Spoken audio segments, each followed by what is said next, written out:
তুমি এখন যেখানে আছো হয়তো সেটা তোমার স্বপ্নর জায়গা না। হয়তো তোমার কাছে টাকা নেই, সাপোর্ট নেই, ভালো ফোন নেই, ভালো সুযোগ নেই, কিন্তু একটা জিনিস তোমার কাছে আছে, সেটা হলো সময়। আর সময় যদি ঠিকভাবে ব্যবহার করো তাহলে তুমি তোমার পুরো জীবন বদলে দিতে পারো। আজকে তুমি ছোট, আজকে কেউ তোমাকে চিনে না, আজকে তোমার ভিডিওতে 10টা 20টা ভিউ আসে, কিন্তু মনে রাখো, এলন মাস্ক একদিন সফল হয়নি, ক্রিস্টিয়ানো রোনালদো জন্ম থেকেই সেরা ছিল না। তারা একটা জিনিস করেছিল, হাল ছাড়েনি। তুমি যদি প্রতিদিন 1% করে উন্নতি করো, 1 বছর পরে তুমি আগের সেই মানুষটা থাকবে না। অন্যরা ঘুমালে তুমি কাজ করো, অন্যরা হাসলে তুমি শিখো, অন্যরা থামলে তুমি এগিয়ে যাও। কারণ সফল মানুষ আর সাধারণ মানুষের পার্থক্য একটাই, ডিসিপ্লিন।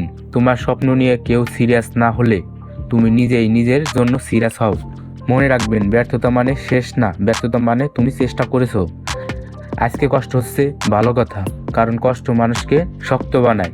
একদিন যখন তুমি সফল হবে সবাই বলবে, আমি জানতাম তুমি পারবে।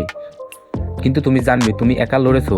তাই আজ থেকে শুরু করো, ছোট করে শুরু করো, কিন্তু থেমো না, কারণ তোমার ভবিষ্যৎ আজকের সিদ্ধান্তের উপর দাঁড়িয়ে আছে।